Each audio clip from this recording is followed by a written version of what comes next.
प्यारे बच्चों, असी चर्चा कर रहे सी आधुनिक पंजाबी कविता के इतिहास बारे। पहले लैक्चर में असी चर्चा कर चुके हाँ कि जो आधुनिक पंजाबी कविता दी कुछ मूल गल्लां जिवें इतिहास बारे किन्ने वर्गां विच वंडिया गया है, तो उस तो बाद जो प्रमुख कवि हैं उन्हां दे नावां ते उन्हां नाल संबंधित कुछ मूल गल्लां ते असी चर्चा कर रही सी। अज असी उन्हां कवियां दे जो काव्य संग्रह हैं उन्हां बारे चर्चा करांगे, कुछ होर महत्वपूर्ण गल्लां वो भी साझीआं करांगे। सो क्रम नाल सब तो पहला असी जो कवि वेखदे हाँ वो वेखदे हाँ भाई वीर सिंह ही। क्रम नाल ही असी चलते हाँ भाई वीर सिंह। सो जो क्योंकि भाई वीर सिंह बारे असी एक वीडियो पहला ही अपलोड कर चुके हैं, इन्हां दे जीवन इन्हां दी रचनावां पूरे विस्तार नाल, सो वो भी वेख सकते हो। पर इत्थे सानू हर एक कवि दे संखेप ही चर्चा करनी हुंदी है, क्योंकि असी काव्य संग्रह है जो प्रमुख हैं उन्हां बारे ही असी चर्चा करते हैं, या संबंधित इन्हां दी जो प्रवृत्ति है कविता दी किस धारा नाल जुड़े हुए हैं उन्हां बारे असी जो मूल गल है वो ही चर्चा करते हैं। सो जो भाई वीर सिंह हैं इन्हों क्योंकि आधुनिक पंजाबी कविता का की किया जाता है पितामह ते इन्हां दी जो कविता की प्रवृत्ति है ज़्यादा जो इन्होंने जो धारा जिस नाल जुड़े वो केड़ी सी रहस्यवादी भाव इस विच अपनी कविता विच ज़्यादातर अध्यात्मक विचार पेश किए हैं, यानी कि रहस्यवादी काव्य धारा नाल संबंधित भाई वीर सिंह पंजाबी दे एक उगे कवि हैं, लेखक हैं, क्योंकि होर भी साहित्य के कई रूपों से हथ अजमाया सी इन्हां ने। सो पितामह कहे जाने वाले पंजाबी कविता के भाई वीर सिंह, इन्हां दियां जो प्रमुख काव्य संग्रह हैं रचनावां हैं उन्हां विच असीं लैंदे हाँ लहर हुलारे। ऐसे तरह प्यारे बच्चों मटक हुलारे, लहरां दे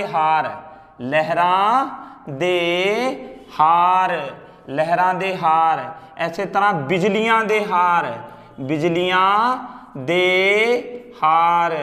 प्रीत वीणा, ये सब काव्य संग्रह हैं प्रीत वीणा।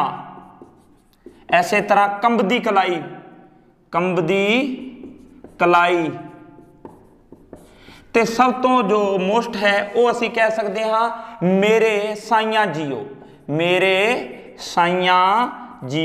क्यों? क्योंकि इस रचना लई इन्हां नूं की मिलिया सी, साहित्य अकादमी का पुरस्कार मिलिया सी, मेरे साइयां जियो जो काव्य संग्रह है इसलिए। सो ये प्रमुख कुछ असी इत्थे रचनावां लिखिया, हालांकि ननाण परजाई होर भी कई रचनावां मिलदियां, लेकिन ये प्रमुख काव्य संग्रह हैं। इन्हां दियां जो रचनावां हैं प्यारे बच्चों असी खैर चर्चा कर चुके हाँ थोड़ा जिहा, क्योंकि इन्हां दियां रचनावां विच प्रकृति चित्रण भी मिलता है, सो इस करके इन्हां नूं पंजाबी दे वर्डजवर्थ भी कहा जाता है। एक अंग्रेजी राइटर नाल तुलना की है प्रकृति का चित्रण भी, खासकर जिवें मटक हुलारे जिहड़ा काव्य संग्रह है इस विच जिहड़ियां कवितावां दर्ज कीतियां गईयां हन उन्हां विच ज़्यादातर कश्मीर की सुंदरता का वर्णन है। इन्हां ने जो कवितावां की रचना करी सी वो भी बहुता समा इन्हां ने कश्मीर विखे ही गुजारिया सी, उत्थे ही फिर रचनावां कीतियां सन। सो एक काव्य संग्रह विच कई कवितावां हो सकदियां हन। साडी पाठ पुस्तक विच 12वीं विच 3 कवितावां असी दर्ज कीतियां गईयां, जिवें एक जो इलम ते अमल है रचना, या समा है, या चढ़ चक ते चक कुमानी है, या इस तो पहला जमात 10वीं विच असी रचनावां पढ़ के आ चुके हाँ किकर गुलाब दे फुल तोड़न वाले नूं। सो किकर है गुलाब दा फुल है, ये प्रकृति नाल संबंधित रचनावां हो गईयां। ऐसे करके इन्हां नूं आधुनिक पंजाब होर भी अनेकां इन्हां दे उपनाम हैं। सो असी सारी चर्चा इस तो पहला वीडियो विच कर चुके हाँ। जे तुहानूं बहुत ज़्यादा डीप पढ़ना है तो भाई वीर सिंह बारे उस वीडियो विच वेख सकते हो।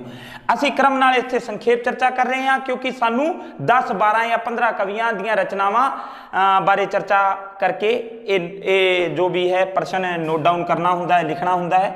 सो दूजा जो क्रम नाल असी देख सकते हैं कवि है धनी राम चात्रिक, प्यार नाल लाला धनी राम चात्रिक असी आख सकते हाँ।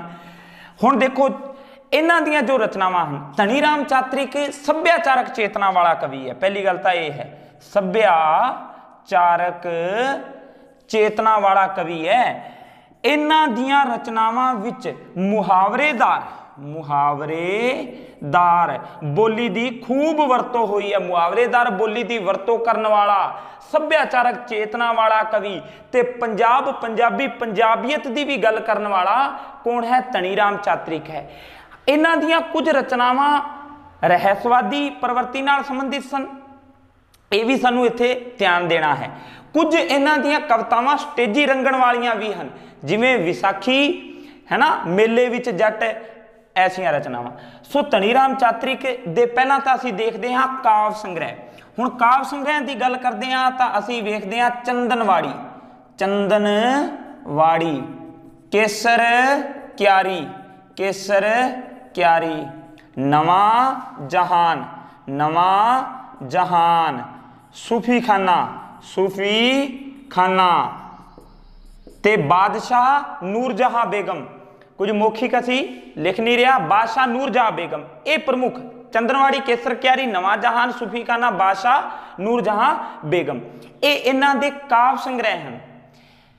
ਸੋ ਧਨੀ ਰਾਮ ਚਾਤ੍ਰਿਕ ਬਾਰੇ ਅਸੀਂ ਖੈਰ ਧਨੀ ਰਾਮ ਚਾਤ੍ਰਿਕ ਬਾਰੇ ਵੀ ਅਸੀਂ ਵੀਡੀਓ ਅਪਲੋਡ ਕੀਤੀ ਹੋਈ ਹੈ। ਸੋ ਡੀਪ ਜਾਣਕਾਰੀ ਹੈ ਜੋ ਪੂਰਾ ਵਿਸਤਾਰ ਨਾਲ ਇਹਨਾਂ ਦੇ ਜੀਵਨ ਤੇ ਅਸੀਂ ਚਾਨਣ ਪਾਇਆ ਹੈ, ਸੋ ਉੱਥੇ ਵੀ ਵੇਖ ਸਕਦੇ ਹੋ। ਸੋ ਸੱਭਿਆਚਾਰਕ ਚੇਤਨਾ ਵਾਲਾ ਅਸੀਂ ਕਵੀ ਮੰਨਦੇ ਹਾਂ। ਇਹਨਾਂ ਦੀਆਂ ਇਹ ਪ੍ਰਮੁੱਖ ਰਚਨਾਵਾਂ ਹਨ।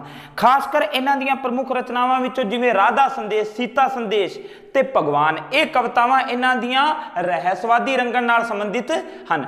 ਸੋ ਇਸ ਕਰਕੇ ਧਨੀ ਰਾਮ ਚਾਤ੍ਰਿਕ ਬਾਰੇ ਜੋ ਅਸੀਂ ਇਹ ਪ੍ਰਮੁੱਖ ਰਚਨਾਵਾਂ ਆਈਆਂ ਸਾਡੇ ਪਾਠ ਪੁਸਤਕ ਵਿੱਚ, ਜਿਵੇਂ ਗਰੀਬ ਕਿਸਾਨ ਰਚਨਾ ਦਿੱਤੀ ਗਈ ਹੈ ਤੇ ਇੱਕ ਇਨਸਾਨ ਸਥਾਨ ਦਿੱਤੀ ਗਈ ਹੈ, ਬਹੁਤ ਹੀ ਪ੍ਰਸਿੱਧ ਰਚਨਾ ਹੈ। ਸੋ ਗਰੀਬ ਕਿਸਾਨ ਯਾਨੀ ਕਿ ਪੰਜਾਬ ਦੇ ਅਸੀਂ ਜੋ ਕਿਸਾਨ ਦੀ ਸਥਿਤੀ ਹੈ ਉਸ ਬਾਰੇ ਇਹਨਾਂ ਨੇ ਬਹੁਤ ਸੋਹਣਾ ਵਰਣਨ ਕੀਤਾ, ਵਿਸਤਾਰ ਨਾਲ ਰਚਨਾ ਹੈ ਜੋ। ਇਸ ਤੋਂ ਬਾਅਦ ਪਿਆਰੇ ਬੱਚਿਓ ਅਸੀਂ ਅੱਗੇ ਚੱਲਦੇ ਹਾਂ, ਕ੍ਰਮ ਨਾਲ ਦੇਖਦੇ ਹਾਂ ਪ੍ਰੋਫੈਸਰ ਪੂਰਨ ਸਿੰਘ ਬਾਰੇ ਅਸੀਂ ਪੜ੍ਹਦੇ ਹਾਂ। ਕਿਸ ਬਾਰੇ? ਪ੍ਰੋਫੈਸਰ ਪੂਰਨ ਸਿੰਘ ਬਾਰੇ। ਹੁਣ ਪੂਰਨ ਸਿੰਘ ਕੌਣ ਹਨ? ਪ੍ਰੋਫੈਸਰ ਪੂਰਨ ਸਿੰਘ ਦੀਆਂ ਵੀ ਕਵਿਤਾਵਾਂ ਤੁਹਾਡੇ ਪਾਠ ਪੁਸਤਕ ਵਿੱਚ ਦਰਜ ਕੀਤੀਆਂ ਗਈਆਂ ਹਨ। ਪੂਰਨ ਸਿੰਘ ਪਿਆਰੇ ਬੱਚਿਓ ਪੰਜਾਬੀ ਦਾ ਅਲਬੇਲਾ ਕਵੀ ਕਿਹਾ ਜਾਂਦਾ ਹੈ। ਪੂਰਨ ਸਿੰਘ ਨੂੰ ਪੰਜਾਬੀ ਦਾ ਕੀ ਕਿਹਾ ਜਾਂਦਾ ਹੈ? ਅਲਬੇਲਾ ਕਵੀ। ਅਲਬੇਲਾ ਇਸ ਲਈ ਕਿਉਂਕਿ ਇਹਨਾਂ ਦੀਆਂ ਕਵਿਤਾਵਾਂ ਹੋਰਨਾਂ ਕਵੀਆਂ ਨਾਲੋਂ ਕੁਝ ਵੱਖਰੀਆਂ ਹਨ। ਕਿਉਂ ਵੱਖਰੀਆਂ ਹਨ?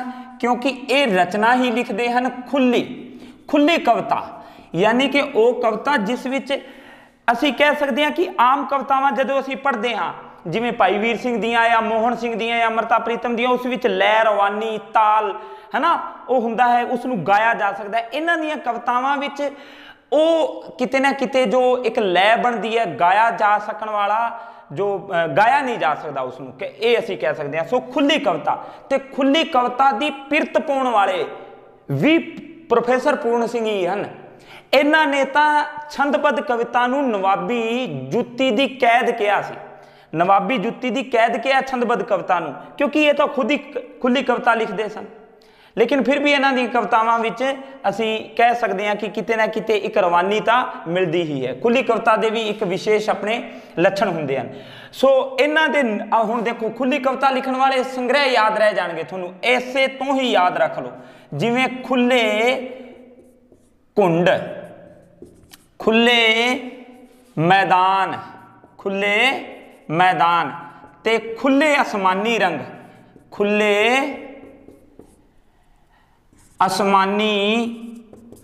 ਜਾਂ ਖੁੱਲੇ ਰੰਗ ਅਸਮਾਨੀ, ਇਹ ਇਹਨਾਂ ਦੇ ਕਾਵ ਸੰਗ੍ਰਹਿ ਹਨ। ਧਿਆਨ ਰੱਖਿਓ ਪ੍ਰੋਫੈਸਰ ਪੂਰਨ ਸਿੰਘ ਪਿਆਰੇ ਬੱਚਿਓ ਸ਼ੁਰੂਆਤ ਵਿੱਚ ਇੱਕ ਅੰਗਰੇਜ਼ੀ ਦੇ ਹੀ ਰਾਈਟਰ ਸਨ। ਇਹਨਾਂ ਦੀਆਂ ਰਚਨਾਵਾਂ ਹਿੰਦੀ ਵਿੱਚ ਵੀ ਮਿਲਦੀਆਂ ਹਨ, ਇੰਗਲਿਸ਼ ਵਿੱਚ ਵੀ ਤੇ ਪੰਜਾਬੀ ਵਿੱਚ ਬਾਅਦ ਵਿੱਚ ਭਾਈ ਵੀਰ ਸਿੰਘ ਦੇ ਪ੍ਰਭਾਵ ਸਦਕਾ, ਹੋਰ ਪੰਜਾਬੀ ਦੇ ਜੋ ਉੱਗੇ ਲੇਖਕਾਂ ਦੇ ਪ੍ਰਭਾਵ ਸਦਕਾ ਇਹਨਾਂ ਨੇ ਪੰਜਾਬੀ ਵਿੱਚ ਲਿਖਣਾ ਸ਼ੁਰੂ ਕੀਤਾ। ਸੋ ਇਹਨਾਂ ਦੇ ਜੀਵਨ ਬਾਰੇ ਵੀ ਅਸੀਂ ਕਦੇ ਵਿਸਤਾਰ ਨਾਲ ਚਰਚਾ ਕਰਾਂਗੇ। ਸੋ ਇਹ ਇਹਨਾਂ ਦੀਆਂ ਰਚਨਾਵਾਂ ਹਨ, ਖੁੱਲੇ ਕੁੰਡ, ਖੁੱਲੇ ਮੈਦਾਨ, ਖੁੱਲੇ ਅਸਮਾਨੀ ਰੰਗ। ਇੱਕ ਇਹਨਾਂ ਦੀ ਲੇਖਾਂ ਦੀ ਰਚਨਾ ਮਿਲਦੀ ਹੈ ਖੁੱਲੇ ਲੇਖ, ਉਸ ਵਿੱਚ ਵਾਰਤਕ ਦੀ ਖੈਰ ਉਹ ਰਚਨਾ ਹੈ।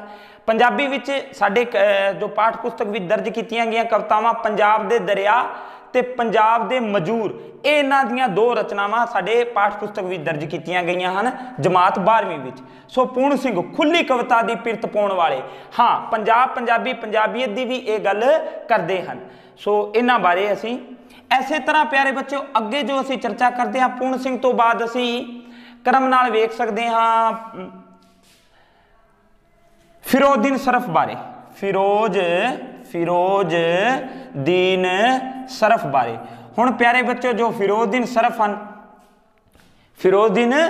ਹਨ, ਇਹਨਾਂ ਨੂੰ ਪੰਜਾਬ ਦੀ ਬੁਲਬੁਲ ਕਿਹਾ ਜਾਂਦਾ ਹੈ, ਪੰਜਾਬ ਦੀ ਬੁਲਬੁਲ ਕਿਹਾ ਜਾਂਦਾ ਇਹਨਾਂ ਨੂੰ, ਬੁਲਬੁਲ। ਪੰਜਾਬੀ ਦੇ ਨਾਲ ਨਾਲ ਫਾਰਸੀ ਦਾ, ਉਰਦੂ ਦਾ ਵੀ ਇਹਨਾਂ ਨੂੰ ਚੰਗਾ ਗਿਆਨ ਸੀ। ਇਹਨਾਂ ਦੇ ਗੁਰੂ ਦਾ ਨਾਮ ਹਮਦਮ ਸੀ। ਸੋ ਇਹਨਾਂ ਦੀਆਂ ਜੋ ਰਚਨਾਵਾਂ ਹਨ, ਕੁਝ ਰਚਨਾਵਾਂ ਤਾਂ ਤੁਹਾਨੂੰ ਬੜੇ ਆਸਾਨ ਸੌਖੇ ਤਰੀਕੇ ਨਾਲ ਯਾਦ ਰਹਿਣਗੀਆਂ ਕਿਉਂਕਿ ਪਿੱਛੇ ਸਰਫ ਹੀ ਲਾਉਣਾ ਹੈ। ਦੋ ਇਹਨਾਂ ਇਹ ਤਖਲਸ ਹੈ, ਜਿਵੇਂ ਸਰਫ ਸੁਨੇਹੇ, ਸਰਫ ਉਡਾਰੀ, ਸਰਫ ਸੁਨੇਹੇ, ਸਰਫ ਨਿਸ਼ਾਨੀ, ਇਹ ਇਹਨਾਂ ਦੀਆਂ ਕੁਝ ਕਾਵ ਸੰਗ੍ਰਹਿ ਹਨ। ਇਸ ਤੋਂ ਇਲਾਵਾ ਜੋਗਣ, ਸ਼ਿਅਰਫੀ ਮਜ਼ਦੂਰ,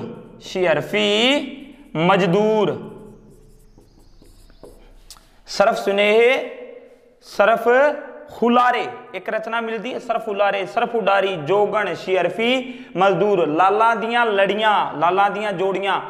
ਸੋ ਇਹ ਵੀ ਇੱਕ ਰਚਨਾ ਮਿਲਦੀ ਹੈ। ਨੂਰੀ ਦਰਸ਼ਨ ਬਹੁਤ ਪ੍ਰਸਿੱਧ ਹੈ ਇਹਨਾਂ ਦੀ, ਨੂਰੀ ਦਰਸ਼ਨ। ਸੋ ਇੱਥੇ ਅਸੀਂ ਕੁਝ ਪ੍ਰਮੁੱਖ, ਬਹੁਤੀਆਂ ਚਰਚਾ ਅਸੀਂ ਕਰ ਵੀ ਨਹੀਂ ਸਕਦੇ ਇੰਨੀਆਂ, ਖੈਰ ਤੁਹਾਡੇ ਯਾਦ ਵੀ ਨਹੀਂ ਰਹਿਣੀਆਂ।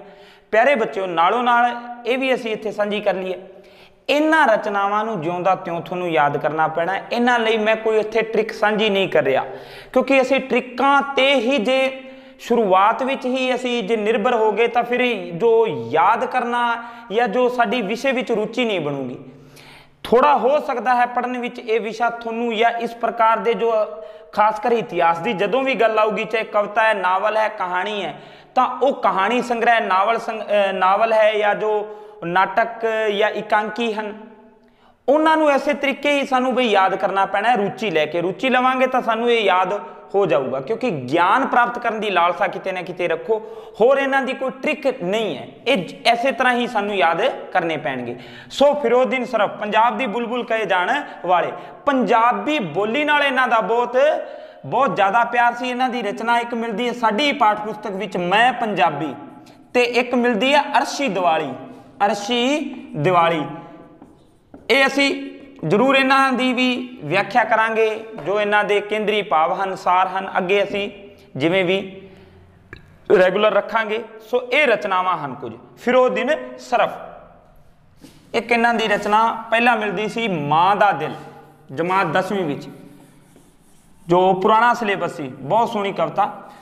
ਸੋ ਇਹ ਹਨ ਪ੍ਰਮੁੱਖ, ਕ੍ਰਮ ਨਾਲ ਹੀ ਚੱਲ ਰਹੇ ਹਾਂ ਅਸੀਂ। ਇਸ ਤੋਂ ਬਾਅਦ ਇੱਕ ਦੌਰ ਆਉਂਦਾ ਹੈ ਪਿਆਰੇ ਬੱਚਿਓ, ਉਹ ਦੌਰ ਆਉਂਦਾ ਹੈ ਪ੍ਰਗਤੀਵਾਦੀ ਤੇ ਰੋਮਾਂਟਿਕ ਕਵਿਤਾ ਦਾ। ਸੋ ਮੈਂ ਇੱਥੇ ਦੋ ਇਕੱਠੇ ਨਾਮ ਲਿਖ ਰਿਹਾ ਐਸੇ ਕਰਕੇ, ਇੱਕ ਨਾਮ ਲਿਖ ਰਿਹਾ ਹਾਂ ਮੋਹਨ ਸਿੰਘ ਦਾ, ਕਿਸ ਦਾ?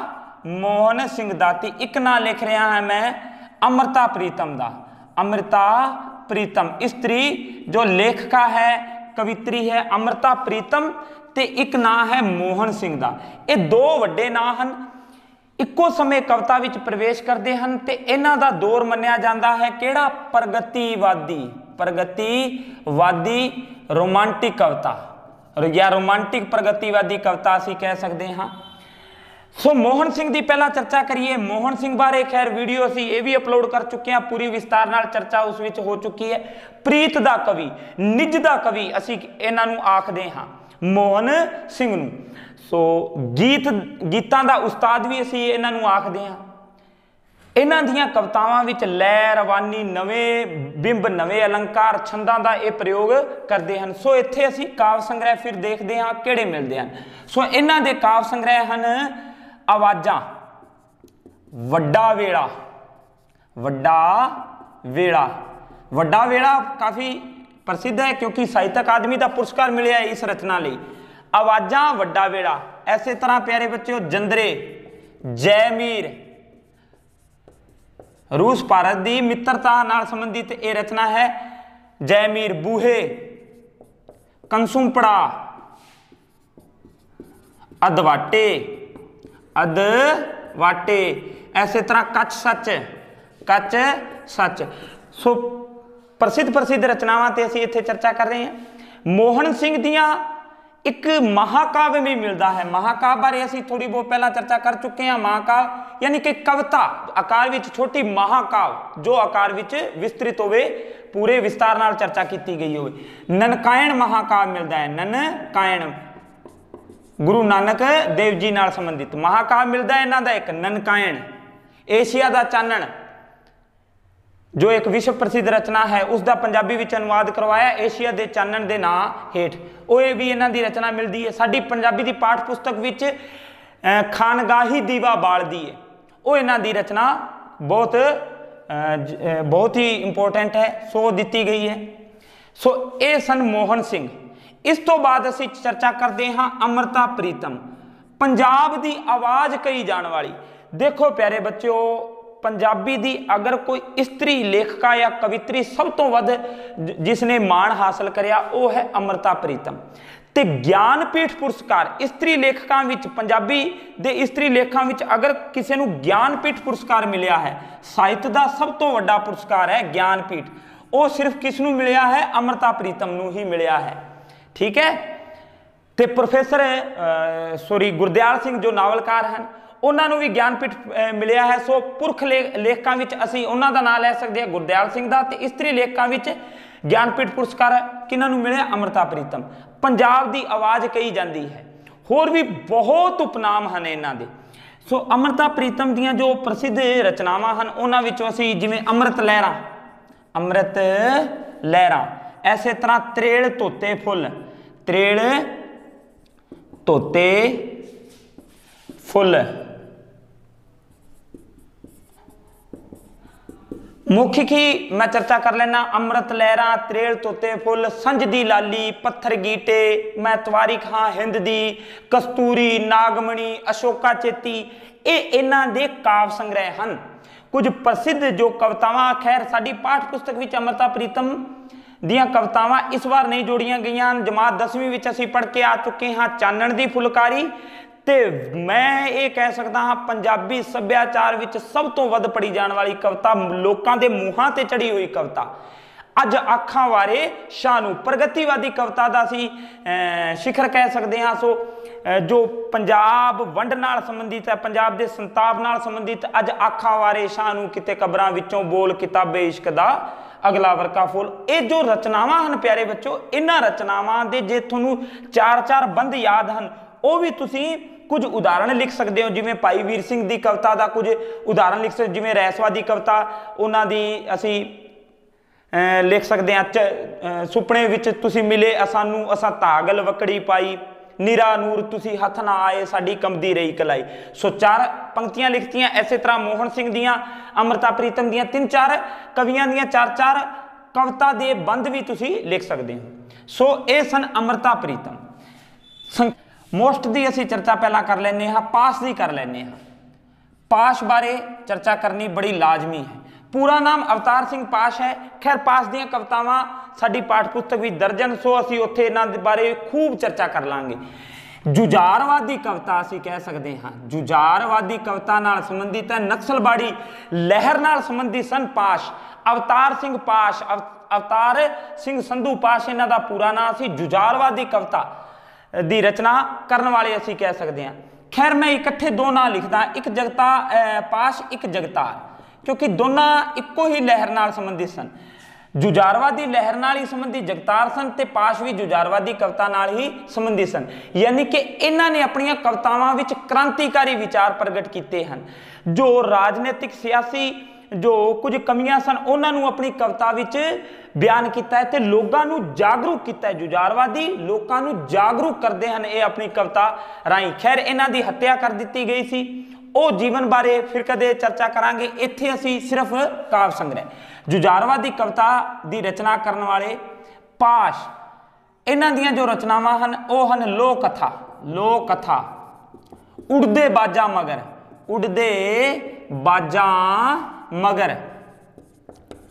ऐसे तरह प्यारे बच्चों ਅਸੀਂ ਖਿਲਰੇ ਹੋਏ ਵਰਕੇ, ਇਹ ਇਹਨਾਂ ਦੀ ਮੌਤ ਤੋਂ ਬਾਅਦ ਇਹ ਸੰਗ੍ਰਹਿ ਜੋ ਇਹ ਪ੍ਰਕਾਸ਼ਿਤ ਹੋਇਆ ਸੀ, ਖਿਲਰੇ ਹੋਏ ਵਰਕੇ, ਇਹਨਾਂ ਦੇ ਮਿੱਤਰ ਨੇ ਸੰਪਾਦਿਤ ਕਰਵਾਇਆ ਸੀ ਵਰਕੇ।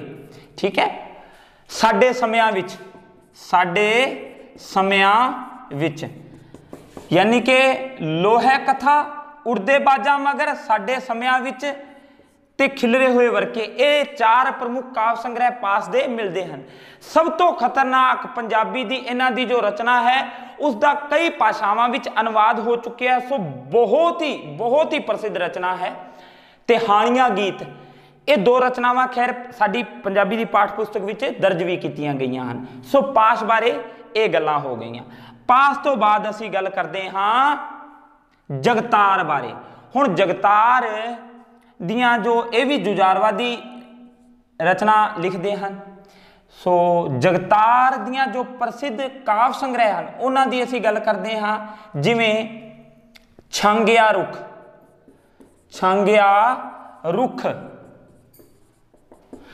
तुलखियां रंगीनियां, ऐसे तरह दुध पत्थरी, लहू दे नक्श, छांगिया रुख, ते सब तो प्रसिद्ध जो रचना है वह है जुगनू दीवा ते दरिया। उस लिए साहित्य अकादमी का पुरस्कार मिलिया सी। याद रखना इस तरह आसान रहेगा, जय तो जगतार, जय तो जुगनू दीवा ते दरिया। छांगिया रुख है, दुध पत्थरी है, लहू दे नक्श है, ठीक है, जंजीरिया विच घिरिया समुद्र, एक होर काव्य संग्रह मिलता है। सो ये सन जगतार। इस तो बाद जो प्रमुख एक दो कवि रह गए प्यारे बच्चों, उन्होंने बारे होर चर्चा कर ली क्योंकि बहुत ज़्यादा फिर वीडियो भी लेंथी हो जाना है। सो जगतार तो बाद असी गल करते हैं शिव दी, शिव कुमार बटालवी। हुण शिव कुमार बटालवी बारे तुसी जानते हो, पंजाबी का सब तो प्रसिद्ध शायर जिसनों शायद सब तो वध मान मिलिया होवे। शिव कुमार बटालवी सुहजवादी कविता नाल संबंधित कवि है। सो शिव कुमार बटालवी दियां जो काव्य संग्रह हैं उन्हां बारे असी चर्चा करते हैं, जिवें आटे दियां चिड़ियां, या असी मैं ते मैं, एक इन्हां दा काव्य संग्रह मिलता है, मैं ते मैं, अलविदा, बिरहा तू सुल्तान। ते ऐसे करके इन्हां दा नाम पै गया बिरहा दा सुल्तान किया जाण वाला कवि शिव कुमार बटालवी। छोटी जी उम्र विच ही इन्हां ने एडियां प्रसिद्ध रचनावां लिखतियां, मैं ते मैं। ऐसे तरह एक रचना मिलती है लूणा, लूणा लई साहित्य अकादमी का इन्हां नूं की मिलिया सी, पुरस्कार मिलिया सी। सो लूणा, मैं ते मैं, अलविदा, आटे दियां चिड़ियां, आरती, ये कुछ प्रसिद्ध रचनावां हैं। हुण प्यारे बच्चों मौखिक मैं कुछ कवि थोड़े नाल साझे कर लेना हाँ, उन्हां बारे असीं थोड़ा फिर कदे विस्तार नाल चर्चा करांगे। इस तो अलावा पंजाबी दी पाठ पुस्तक विच ही दर्ज किते, जिवें इस्त्री लेखां विच डॉक्टर पाल कौर, डॉक्टर वनीता गुरतेज कोहारवाला है या तरलोचन लोची है, वो तो साडी पाठ पुस्तक विच ही दर्जन, उन्हां बारे भी असीं चर्चा कर लांगे। सो अगर असी 10-12 एक कवियां बारे इस तरह जो निबंधात्मक प्रश्न होता है जे असी लिखते हाँ, तो ये जो 7 नंबर का प्रश्न है, 7 अंक का प्रश्न है। सो इत्थों तक प्यारे बच्चों तुसी याद करो। सो धन्यवाद।